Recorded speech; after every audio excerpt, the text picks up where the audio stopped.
So welcome to Grumpy Vegan Grandad. I'm Dan, and this is the result of vegan phobia. This is the result of vegan phobia.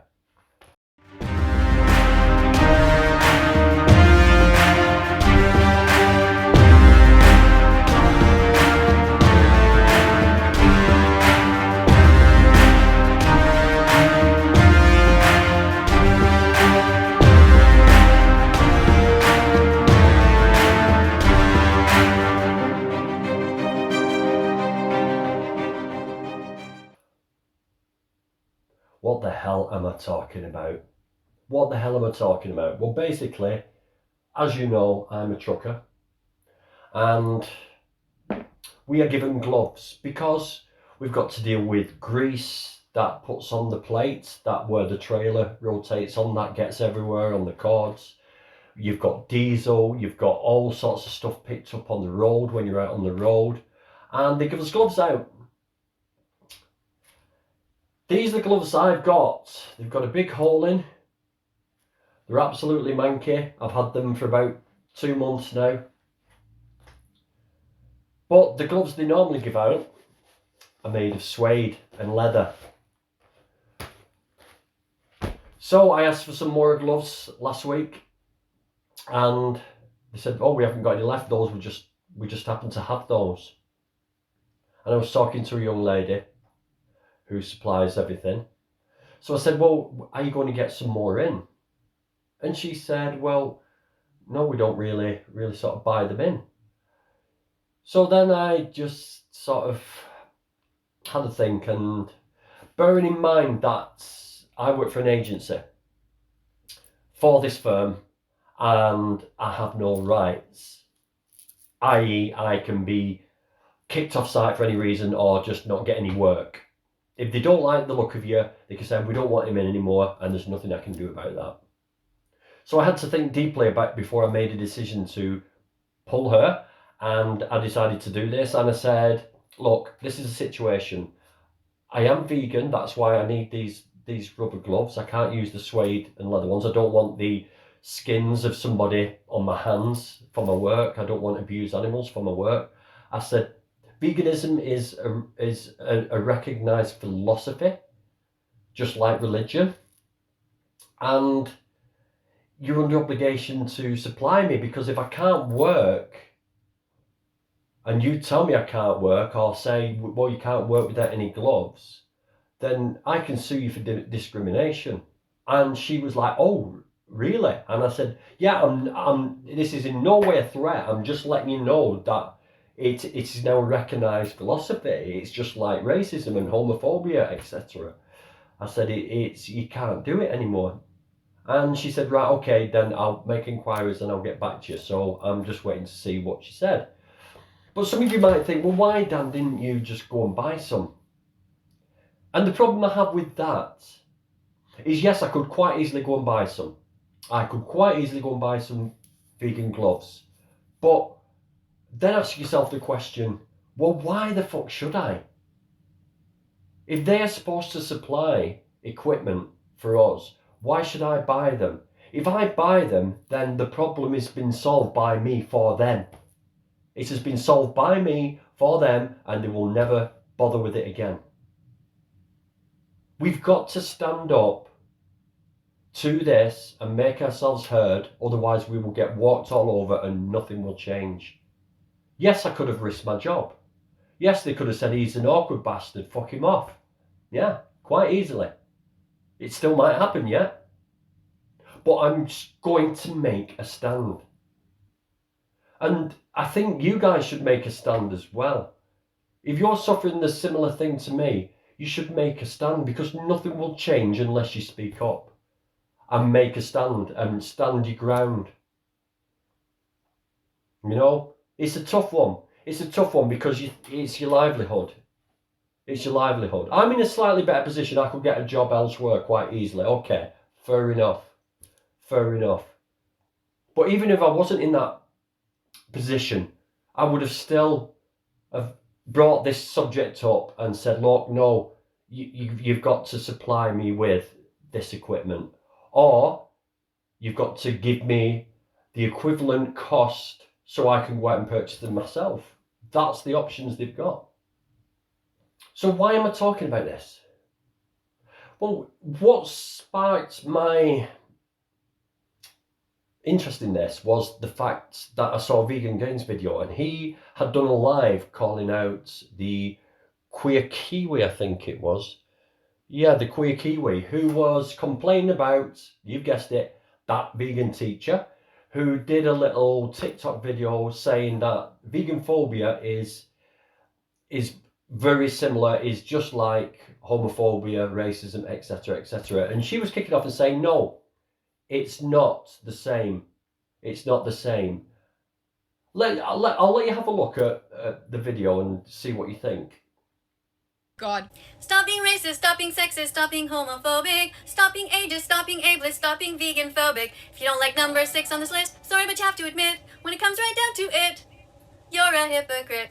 Vegans, we aren't oppressed. We choose to be vegan, and if anything, that is a very privileged decision.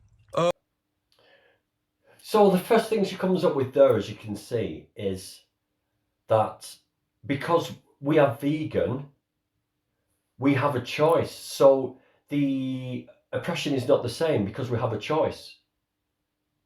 But I would come back to that with, well, what about Islamophobia? What about Islamophobia? Where people are victimized, ridiculed for the religion. They don't have to be Muslim. They don't have to be Muslim.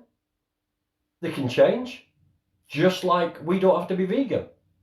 But they won't, because it's part of their belief system, and it's part of our philosophy. We don't want to. There's a victim to our choices.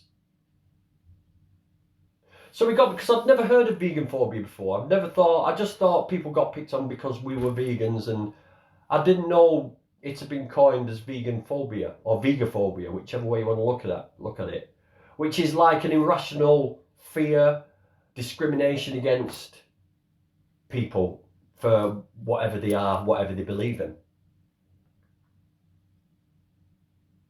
So let me show you a little bit, because this is actual research that Vegan Gains did. So big thank you to Vegan Gains for going through this, but I'm not going to try and interpret a study.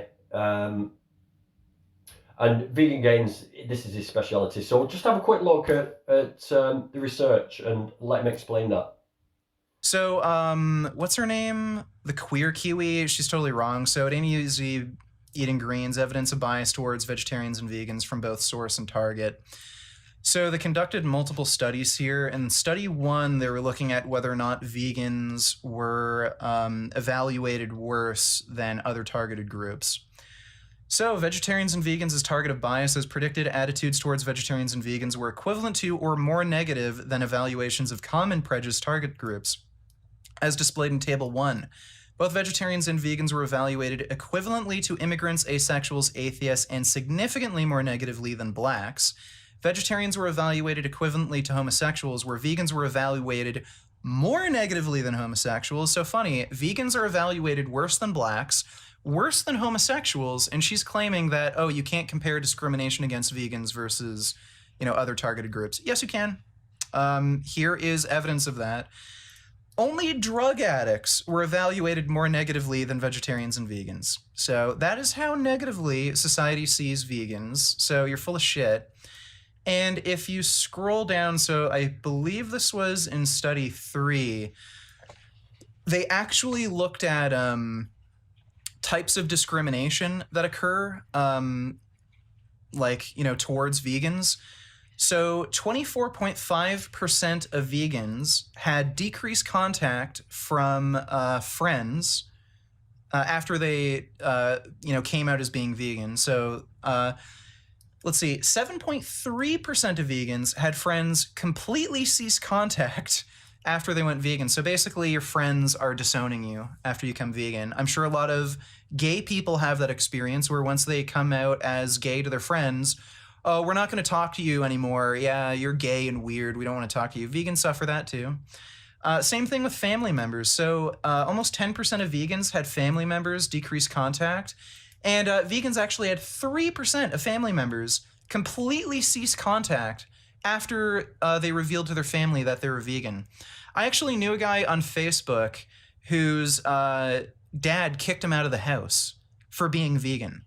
Literally just booted him out onto the street for being vegan. Again, I'm sure a lot of gay people have experienced that sort of thing before, where family members disown you. That happens to vegans too. There's a lot of other statistics here. So they talk about anxiety. So like there's fear and anxiety about being vegan. Vegans experience that pretty frequently, 33%.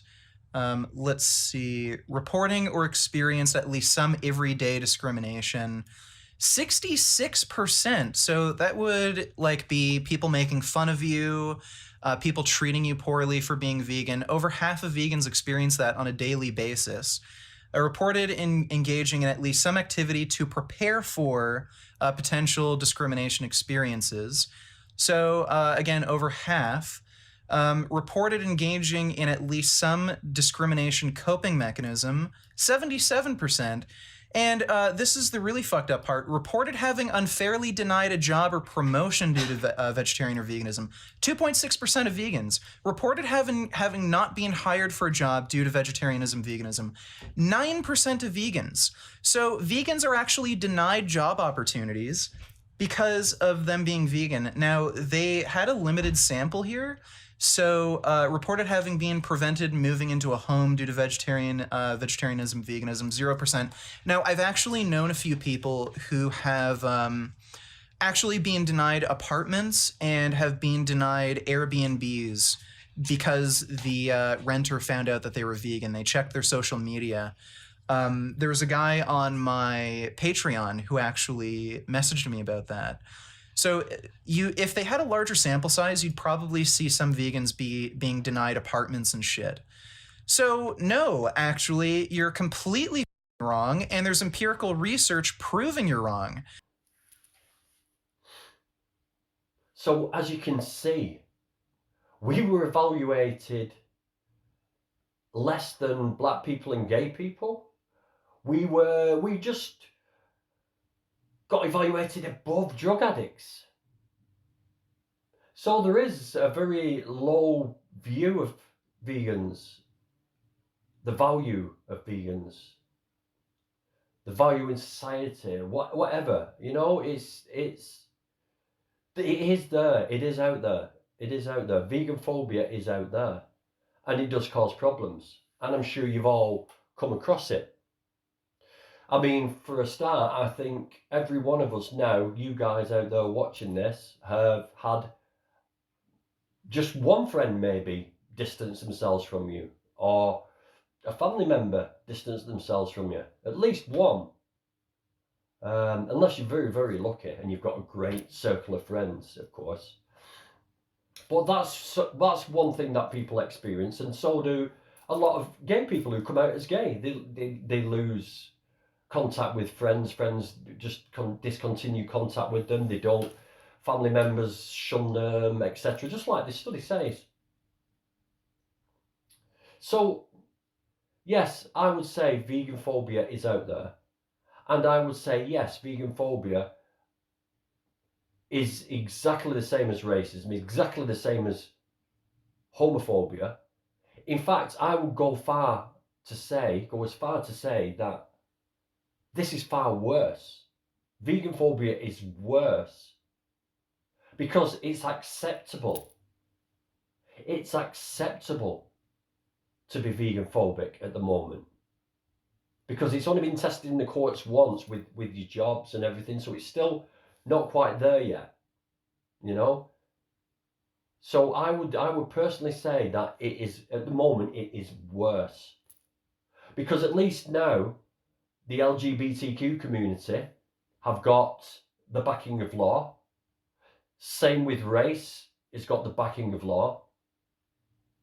If my company, if I went into a company and said, give me some gloves, in the company that I work for now, and said, give me some gloves, and I was a Muslim, and they said, we've only got these pigskin gloves, and I say, well, I can't wear those pigskin gloves because I'm Muslim, they would go out of the way, because there's a great fear of the power of the law on discrimination coming down on those.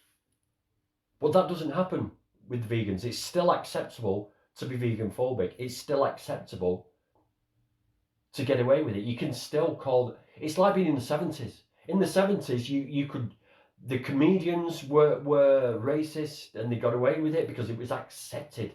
You could refuse people jobs because of the colour of the skin, because it was acceptable then. And this is where we are now. This is where vegans are now. We're in that position that black people, Asian people were in the 70s and 60s, 50s.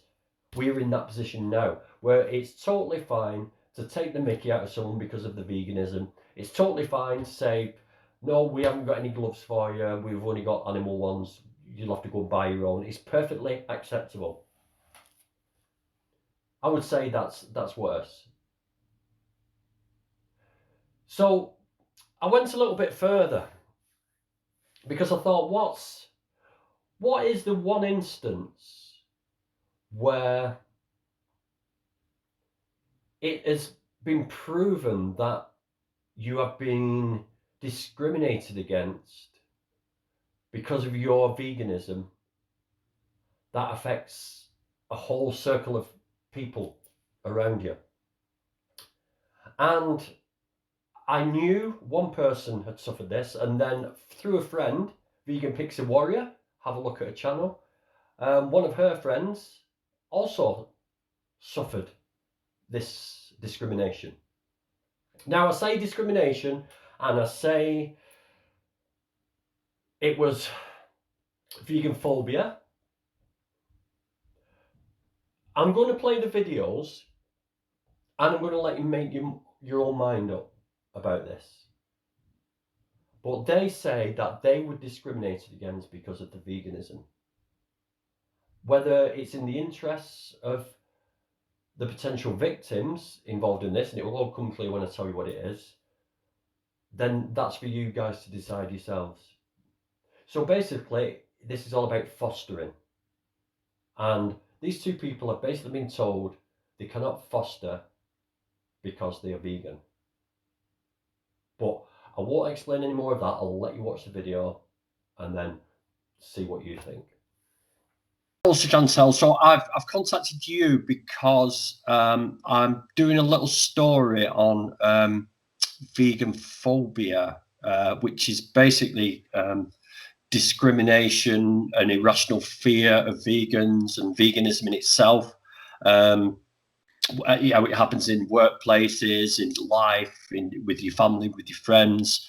And you've got a personal experience with you were attempting to foster, and I seem to remember you telling me that you've actually been refused to be registered.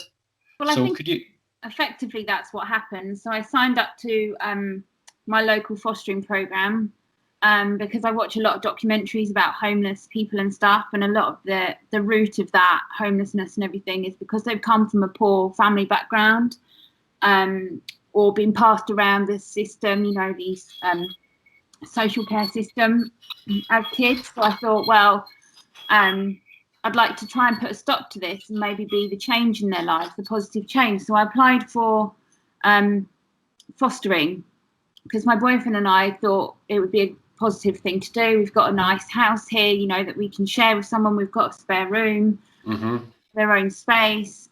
So I thought, oh, that'd be a good thing to do. But I never anticipated getting a phone call with, I don't even think it was sort of the main people. I don't think it was my local council fostering people. I think it was just someone that worked in the office that pretty much just rang me and said, oh, you won't get a vegan child. And I was like, I don't want a vegan child. I just want a child, you know, to help.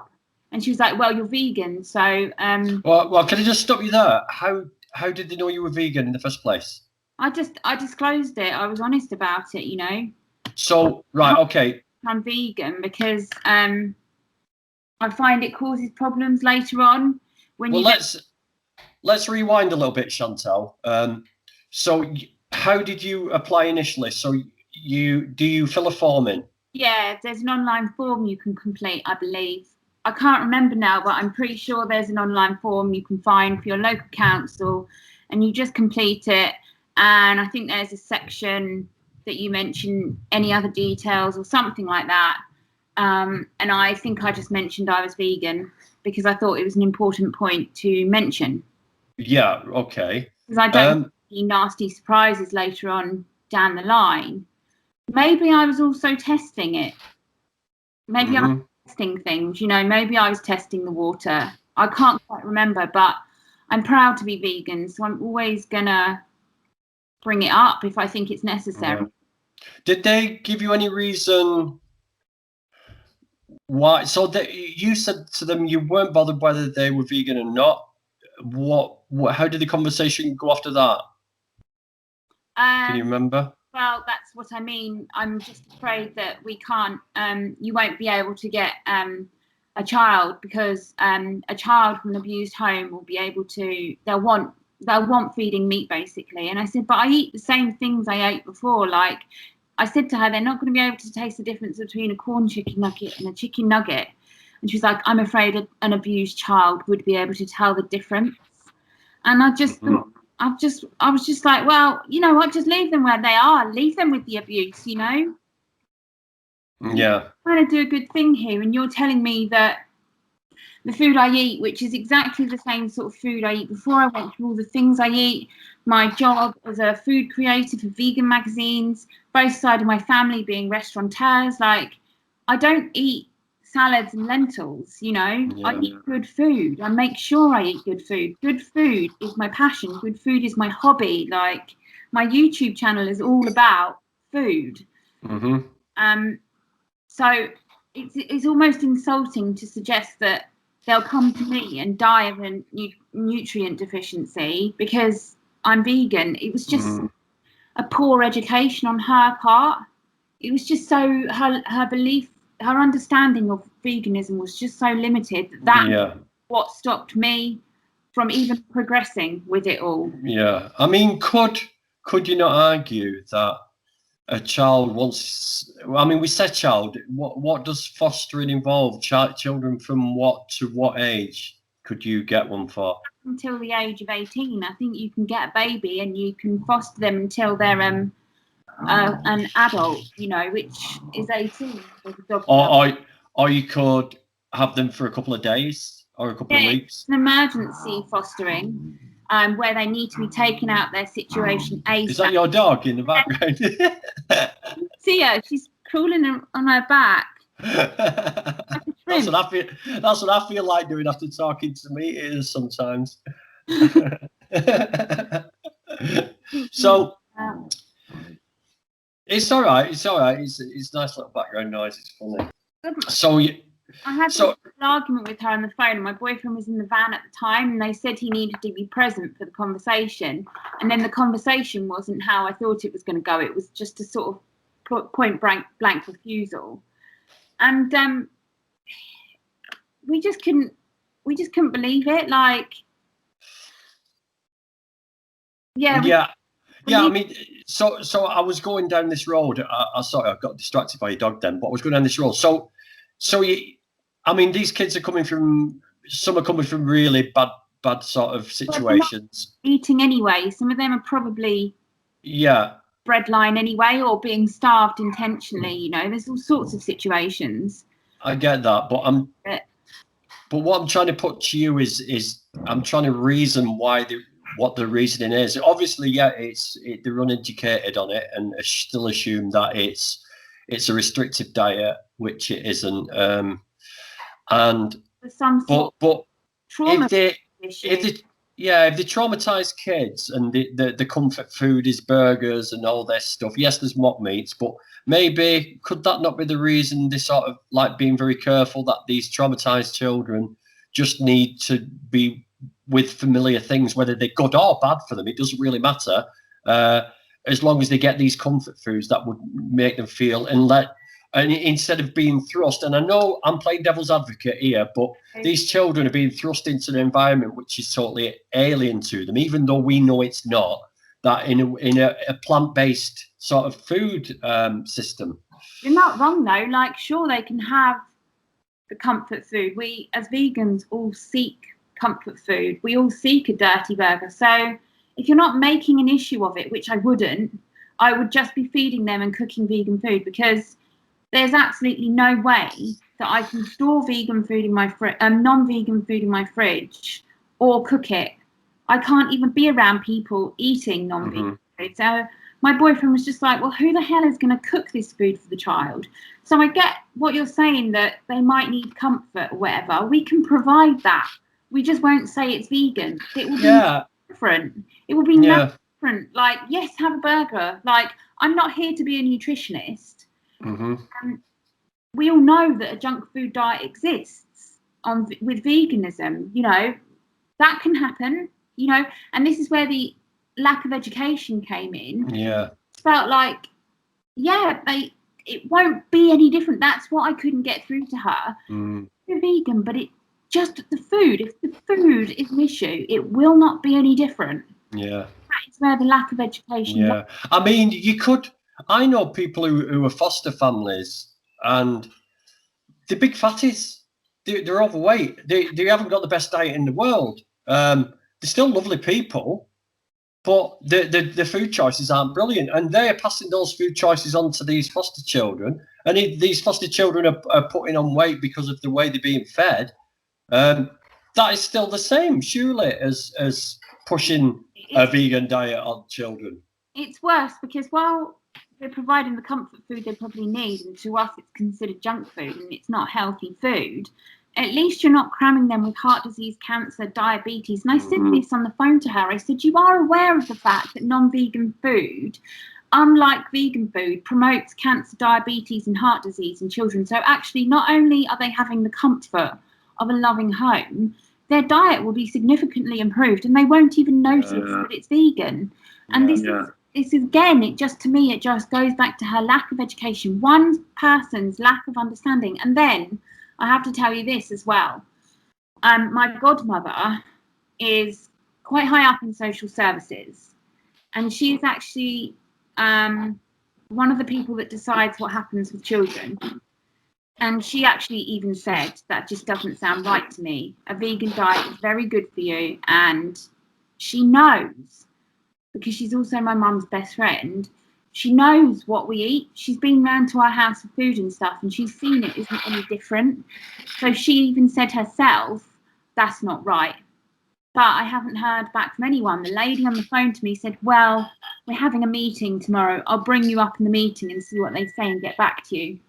And the thing is, they didn't even get back to me, which that just turns into rude.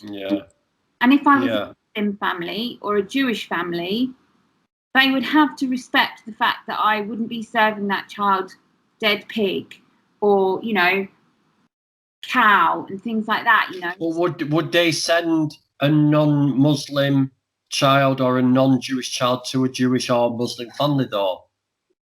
That's a question. If they're really crying out for foster carers like they say they are you really that desperate then? If you can afford to leave a child with an abusive family or not be able to find them another foster family, you're not that desperate then. You're lying. Either way, isn't quite right here. So, I mean, to summarise, and we'll end it there, and thanks for taking the time out to speak to me, Chantal. So would you say you've been discriminated against because of your vegan lifestyle? Yeah, because if I hadn't mentioned I was vegan and the child came to me and the child just ate the food we were eating and we didn't bring up the fact that we were vegan, that child would not notice that we were eating vegan food. Therefore, me raising the point that I'm vegan automatically eradicated me from the situation. But what if that child had leather shoes, leather coat, leather belt? How would you feel about that? That's not for me. I'm like, if I had to purchase them clothes from there on in, I would. You can see, like, I still have leather items in my life that I can't afford to get rid of. Yeah, me too. So, like, it's not that I enjoy sitting on these things. It's a long story about the sofa, but it's practical. It's same as me. It's practicality. It's other reasons for me as well to do with boyfriends and stuff, and you know, owing me money and things like that, and you know, so I can't say you can't wear leather shoes. They're like, because I'm sure a lot of vegans, it's not nice, but a lot of vegans don't want to throw their items away because they just go to landfill. So if you're conscious about the environment, you know, all of that issue. So if that child came in wearing leather shoes, and you know, I would have to draw the line at fur, but I very much doubt that a malnourished or, you know, an abused child wearing fur of any sort, you know, because it's seen as a luxury. If they were wearing leather shoes and they had a non-vegan coat, sure, carry on wearing it. Like, I'm not here to convert you to veganism. All I'm asking is that you respect veganism while you're living here. And that all that involves is that you don't bring meat into the house. That would be a thing. But you'd be provided with very good food here, so there'd be no reason for you to bring anything in like the McDonald's. You're just getting a good diet. You're just getting decent food. Food is such a huge part of my life. I always make sure that every meal I have is made with love and it's delicious. You know, I live to eat. I don't eat to live. So, exactly. So I mean, what are your plans? Are you going to chase this up, or are you just a bit exasperated and think, well, sod it?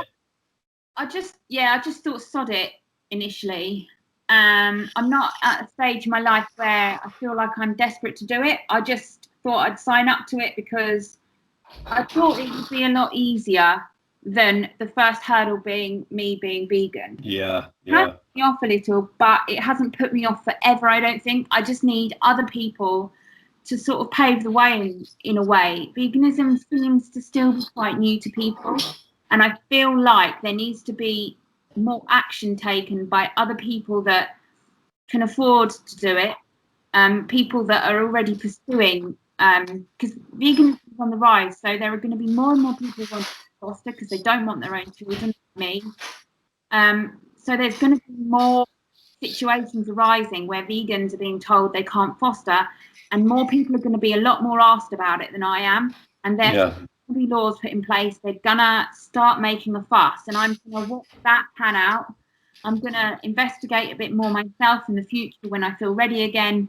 I'm not saying never, but I'm just waiting to see what happens at the moment, because I wouldn't actually mind adopting, but if I can't even get my foot in the door with fostering, how am I supposed to adopt a child, you know? Exactly.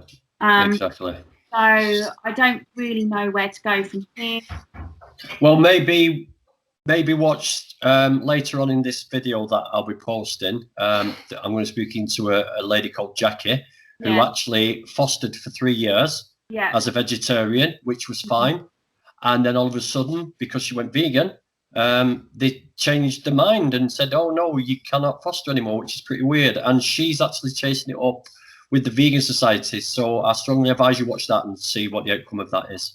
Yeah, and I'm going to watch her progress with that, and I'm going to follow her journey, because it's people like her that are going to pave the way for people like me. That she was already doing it for 3 years. That's a long time. She was very valuable to them until suddenly she said she was vegan, and it's just, that is more out of order than what's happened to me. Yeah. Because she was dedicated, she was committed to it, and there's a lot of stories you read about foster parents molesting the children that they're fostering. Is that better than a vegan? Yeah, exactly, mate. Ridiculous when you look at it like that, and you strip down the fact, the stigma against our diet and everything. When you realise what we really eat, we're having a dirty burger tonight for dinner, you know, with chips and everything. When you realise we eat that sort of stuff, where's the issue? Exactly. You know, where is the issue now? I'm sorry, but it is your prejudice now, and that should not be dictating how the system works and affecting these young children's lives to the point where their lives could be ruined potentially, and they end up on the streets because we have prejudice in our foster care system. Yeah. And that is what worries me. Yeah, I agree with you. Listen, thank you, Chantal, for that. It's appreciated. Anytime. I shall speak to you very soon. Thank you. Take care. Lots of love, Danny. Take care. I've got Fazil and Jackie. And are you a married couple? Yeah, we are. Yes. Couple. Have you got any of your own children? Yeah. You've got your 24-year-old and a 21-year-old. Oh, I'm in that world, and it's not good. It's not good. So they've moved out, which makes things a lot easier. Yeah, well, my son's just got accepted to some unis. He's just picking which one he's going to go to. So, Right. yeah, good luck to him. I can't wait. He's the first male in our family to ever go to university, so I'm really proud of him. Even though he seems like he's not done any work, he's just really strange. Not required these days. No. So I basically brought you on to chat with me now because I am doing a story about vegan phobia, which is like baseless discrimination against vegans in the workplace, in life, i.e. family members disowning you, friends putting the distance between you, in schools. And I particularly focused on you guys because Rebecca, Vegan Pixie Warrior, told me that you, as a couple, had been rejected for fostering, even though for 3 years previous you were quite fine with it. So I'll quickly run down what's happened. So you were vegetarian for 3 years. Correct me if I'm wrong on this. For 3 years, and then you realised your eyes were opened. You went full vegan, and when you applied again to foster, they suddenly decided that that was too far and you were no longer eligible to go on the fostering register. Am I correct in saying that? Well, Yeah, I've actually been veggie 30 years up to that point, but we fostered for 3 years as veggies, but we were veggie. We'd been vegetarian for most of our lives. Yes. But the 3 years we fostered when we were vegetarian didn't seem to be a problem at all. They seemed very happy with it. So let me just specify, because what we want to do is get down to the bare bones. So when you was vegetarian and when you filled in that application, you told them that you were vegetarian. You were a vegetarian family, correct? Yeah. And then they asked you, did they ask you the question, so if we send a non-vegetarian to your house to be fostered, will you allow them to eat meat? And you said no? Yeah, we said no. There'd be no, there'd be no meat in the house. That was a house rule. That was our rule then, which was fine. They accepted that. We had placements, with that. So okay. So just for the uninitiated of the people who may watch this, vegetarianism is a diet choice where you exclude all meats. However, you did still have dairy and you did still have eggs. Did you have fish? No. No fish. So no physical meat as such, the meat. And you weren't bothered about leather, wool, etc. during this time? No. So they were fine with that. They were fine with you imposing, I'm using their terminology, not ours, you imposing the ban on meat in the house, and they sent you foster children for the full 3 years without a problem. Yeah, the deal was that we weren't going to make, if they wanted to eat meat outside of the house, that's fine. That's fine at school or whatever, but not in our house. And I just want to keep specifying, you told the foster register this. Got it right. We've actually got it in writing from the Council. social worker. Yeah. Okay. At the time. So we've established that now. So they were fine with you in imposing this diet on these poor kids of not having harmful meat put in their bodies. Yeah. Was there any caveats to that? Did they say do not sort of talk about why you're vegetarian? Did they not mention not talking about the philosophy behind it? No, there seemed to be there was some trust. Obviously there was trust with it that we wouldn't. We've said all along it's age appropriate what we talk about with the kids. They had some trust in us that we would know, what to say and what not to say, and how to be. That first time we fostered, that assessment process was very lengthy, and it was like over 2 years of interviews and assessments. Yeah. So being vegetarian was just one aspect of us as a couple. And overall, that whole assessment report on how suitable we are as foster carers was really good. Everything was positive. Right. So how long ago was this? Then we had a 7-year. Then we had a 7-year gap where we didn't foster, and then we reapplied once our kids grew up and right. Did okay, let's leave that there for 1 second because I've got a few more questions about this first 3-year period. If I can remember what I was going to ask you. Right. So, oh yes, that was it. So, what ages of children did you get? What did you get? 7. One child for the full 3 years, or? No, we had a few children, Between 7 and 11. 12, Yeah, 7, 11, 12. So these children were not vegetarian when they came to you. They were quite aware to make their own choices. How many of them run away screaming? None of them. And how many of them wasted away or have died of malnutrition? They arrived looking like they're wasting away, but yeah, they were very skinny, pale, skinny-looking kids when they arrived. They look like typical vegans. Yeah. Okay, right. So let's move forward then. So you stopped because it was getting a bit too much because of your own children, I assume.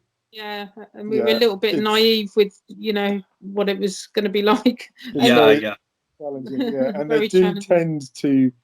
It's quite sad, but the more challenging children, they end up with the more naive, like beginner carers. Because the more experienced carers tend to do a kind of cherry picking thing. Really? Okay. Yeah. So they're on. They know the ropes, and they want a placement that's going to be easy for them. Yeah, of course. I mean, it's only natural behaviour, though, I suppose, isn't it? Yeah, that tends to happen. So it was very challenging. Yeah. Yeah.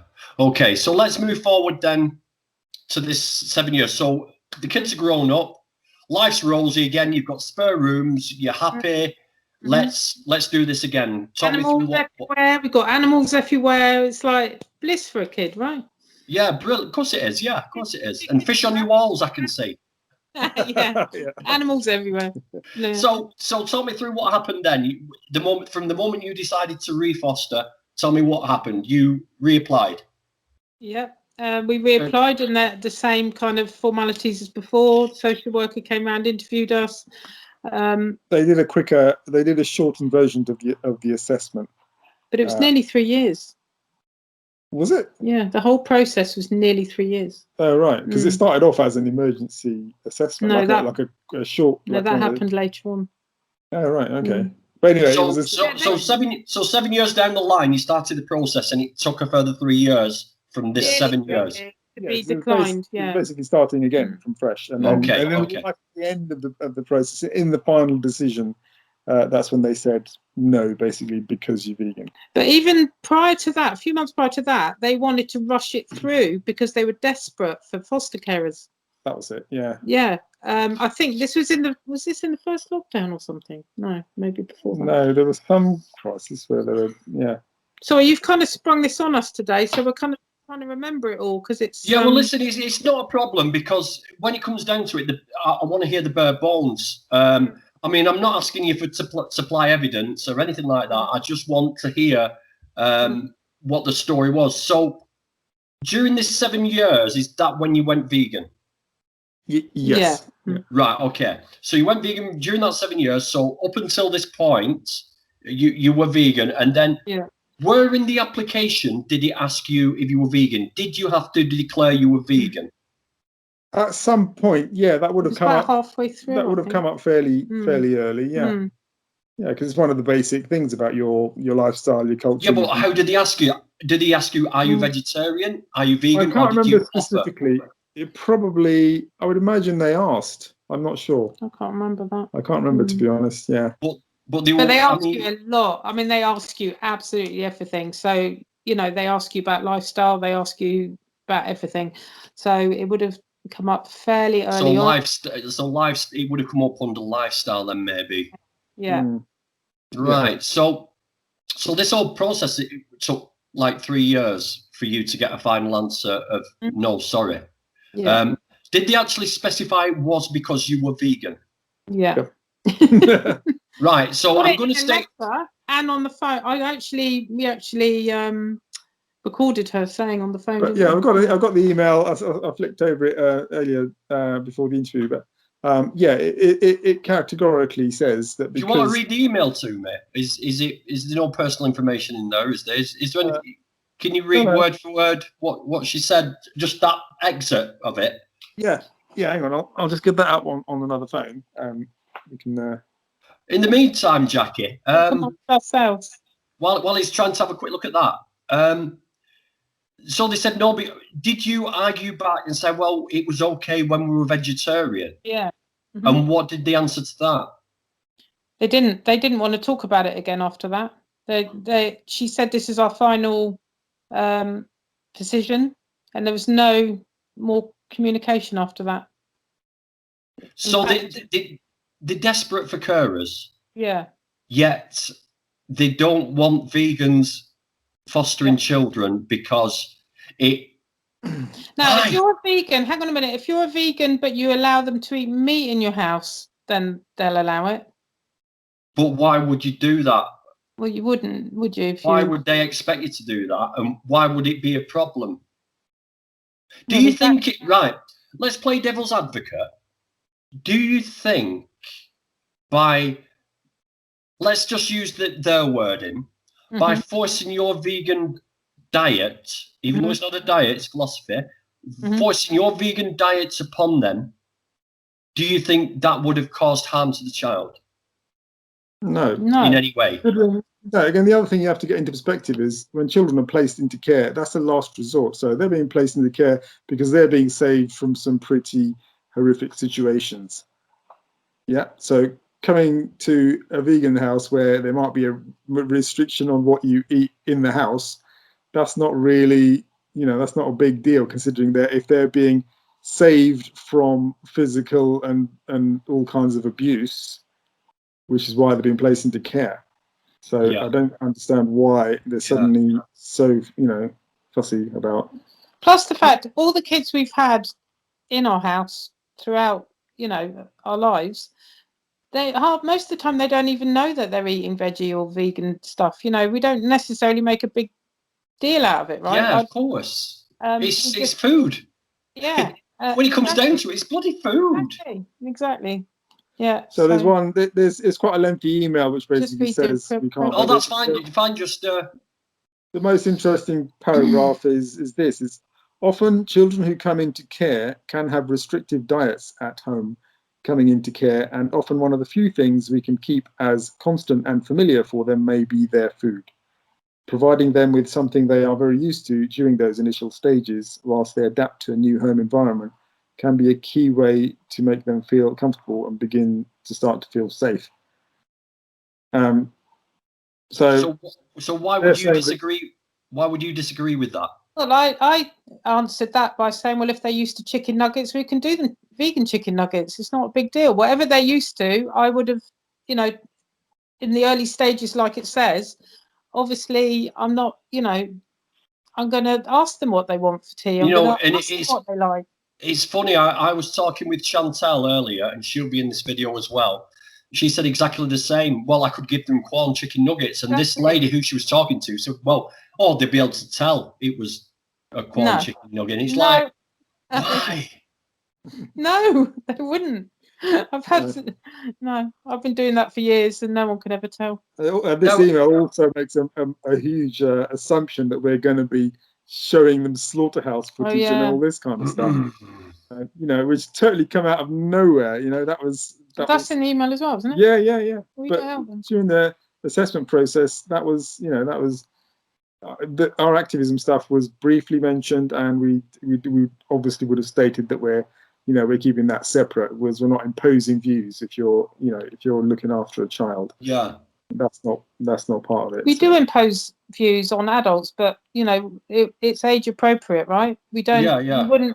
We wouldn't sit there at the dinner table and impose views on an 11-year-old.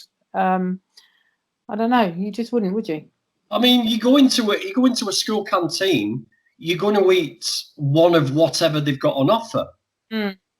So if you go into someone's house, you're going to eat whatever's on offer. Yeah. Exactly. We're carers. We're not their parents. We're carers. Yeah, exactly. So, I made a little assumption earlier, Fazil, and Yeah. I made an assumption that you were a Muslim, and you agreed to that. I don't know whether, Jackie, you've adopted the Muslim faith yourself. No. So you're a mixed religion couple, or have you got no religion? He's not practicing. He's not practicing. I've just grown up in a Muslim background, so yeah. So the reason I said that is because I've been talking about this to other vegans. I've been chatting about it all day. One of the rationales that they came up with was, well, you wouldn't put a Christian child with a Muslim foster parents, and you wouldn't put a Muslim child with Christian foster parents. So why should that apply to the vegan? Why would you put a meat-eating child with a vegan parent? So what's your answer to that? What is there a difference there? Because I feel there's a difference. They put vegans with meat-eating families because there aren't enough vegans being accepted. So it's like catch-22, isn't it? Yeah, and the vegan community and kids is growing and growing. So if there's kids that go into care, vegan kids, they're being placed in meat-eating families. But that's it. That's okay, apparently. Yeah, that's definitely double standards, isn't it? It just doesn't make sense at all, because their argument is they would probably maybe give them a vegan option in that household. I don't know, but if that child has been through stuff and then they've got to sit at the table while they're eating dead animals, how is that? See, this makes me think that they don't understand veganism, and they assume that veganism is just a diet. Now they don't assume that the child is not eating any animal products because they know the horrors that these animals go through, and it's a psychological and emotional response to that. So, like you said, if they go and sit at a table, and in a vegan's eyes, when you're sat in front of a chicken on the table, a roast chicken, you're seeing a dead animal. You're seeing a dead bird. Yeah. So that is even worse than. Yeah, totally is. Yeah, because the meat eater's coming in, the meat eating child is coming into our house, and they're eating whatever they're used to eating, without any emotional, without any of that emotional issue, right? They're just enjoying eating food. Yeah. With the vegan child in a meat eating family, like you said, they're having to see dead animals on the table. So, to summarise, before we go into what action you've taken, because I know you've taken some action, and we'll talk about that in a minute. So, to summarise, would you say that you're being discriminated against because of your veganism? Yes. Mm-hmm. And do you think that's through uneducation and blindness to what veganism is all about? Mm-hmm. Yeah, because it was definitely not assessed as a philosophy. It was just purely taken as a very restrictive diet, and we're some kind of fanatical activists. The tone of the email is I would say the tone of the email is quite discriminatory. Yeah, I mean, even from the little section you read to me, then you can hear the narrative. Mm-hmm. And obviously, to us, it's an injustice. It's an injustice to us, right? The vegan movement is an injustice to animals. And can you compare that to racism? Like, if you had a racist child coming into the house, would the social workers say you've got to let them be racist? And yeah, exactly. I mean, I was brought up racist. I live in Oldham, and we've got a massive Pakistani, Indian, Bangladeshi population, and we were brought. I was born in 67. Skinhead? Did you used to be? I used to be a skinhead, but not because of the music, not because of the racism. Because when I had the skinhead, I wasn't racist anymore. I opened my eyes and saw that this is wrong. This is totally wrong. No, skinheads aren't actually racist, are they? Yeah, no, they weren't. They followed the style of music. But yeah, I was brought up racist, and I believed it. I believed that these Pakistanis, Indians were coming over, taking our jobs. They were going to take over and get government, and we were indoctrinated. So it's quite easy to make. I mean, the first thing we taught is speciesism, and then and that's a form of racism at its very earliest level. So yeah, so I didn't know any different. I thought my way of thinking was correct because my peers, my parents, my government was telling me this. Enoch Powell was telling me this. Love thy neighbour and mind your language on TV was telling me this. This is fine. This is quite correct, you know. And then I opened my eyes and thought, this is disgusting. So yeah, it's completely different. It's completely different because it's something that's taught. And yeah, I've just reminisced then what horrible times they were, the 70s. I remember it well. The music was good though. We're doing a big reminisce on the 70s in a couple of weeks with a couple of old guys like me, and we're going to talk about the 70s, like no internet and telephone boxes and having to find your mates by looking for them or knocking on the doors. So I'd love to get you along for that if you can jump on that. Right, so you've been They declined us. Yeah. That wasn't the paragraph where they declined us. That was the email where they declined us. But yeah, we can get us that because I'm happy to forward you the email and I'm happy for you to have a look at that. That's no problem. But the Vegan Society have taken it on, but I don't know what the update is on that because they've had it a while. Okay, so when you say the Vegan Society have taken it on, tell us the process, what you did there, please. They have someone who I'm not sure if she still works there, but they have a legal advisor called Jeanette Rowley, Dr. Jeanette Rowley. She was very interested in it, so she's been collating cases of other vegans who've been rejected fostering. So she said, she looked at it initially and she said, it looks like there's grounds for appeal here, and it looks like there's discrimination and rights not being respected as well. So they were looking into it, and they were aiming to take it to a ministerial level or something like that. Really, that's interesting because I know the vegan philosophy has been tested in the workplace environment, and that guy won his claim for discrimination. Similar grounds to that, yeah. Right. It's really, really interesting. I'd love for you to keep in contact to tell me how you get on with this, and please chase it up. Now this has all been brought up, maybe we'll chase that with the Vegan Society. Try and get an update, send an email and see what's happening. Yeah, I would, because you've got to chase these things up because things have a habit of sitting on the desk and put to one side if it's not personal to them, But it would be very interesting to see how things. We've fostered a lot of animals now, so we're quite busy with animals. Yes. They accept us for who we are. Yeah. You'll have a sanctuary before you know it. You'll be on that road. Yeah. We got turkeys. We got Cornish cross chickens. Oh my God. Layers. 12 rabbits all bonded. Oh, I'm gonna have to come and visit your house, I think, very soon. When I go visit Rebecca. Yeah, you obviously don't know. We own the Base Retreat and Animal Sanctuary. In Bristol. So check that out. Oh no, I didn't know that. Okay. Yeah, that's us. Wow. So, yeah. Is it you who sells the hats with respect? No. We do t-shirts. We do t-shirts and hoodies as well. Activism t-shirts. And do I mind that made up? Victor. Defend animals. Fight the war against brilliant. That's great. I'm a soldier for the vegans. Yeah, cool. I like that. So you've got Sanctuary. You'll have to send me the links to that, please, Jackie, if you don't mind, or Fazil, whoever. Yeah, definitely. And how are you coping with that? Are you getting your funds in? Or do you need help? Yeah, no, we've been ticking along. Actually, we got locals coming to stay with us. Really? Yeah, a lot of people from Bristol come in. I don't even know if it's against the rules or not, but we're just going with it. Oh, I'm coming staying with you. I need a vegan retreat. I live in a fully meat eating family. I'm the only vegan in my house. Really? I've got a 30-year-old stepson, I've got a 19-year-old son, and I've got my wife. My granddaughter lives with her mum and dad, my stepdaughter and her husband, and they're all meat eaters. My mum and dad. Well, so I'm the only vegan.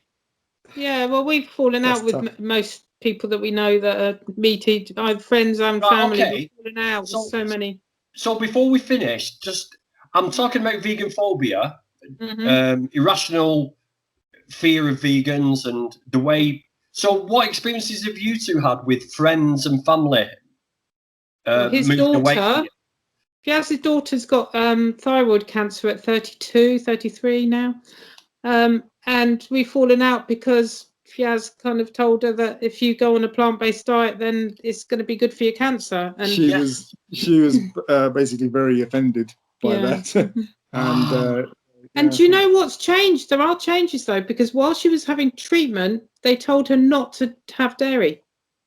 Wow. But they didn't tell her why. didn't tell her why, but if you And they didn't tell her to carry on with it after the treatment, just while the treatment. So that says something. Why would they tell you not to have dairy while you're having cancer? I know why, because it's full of mammalian hormones that mimic your own hormones and fuck up your hormones. And it's going to double your bloody cancer cells, isn't it? Exactly. It causes inflammation in your cells.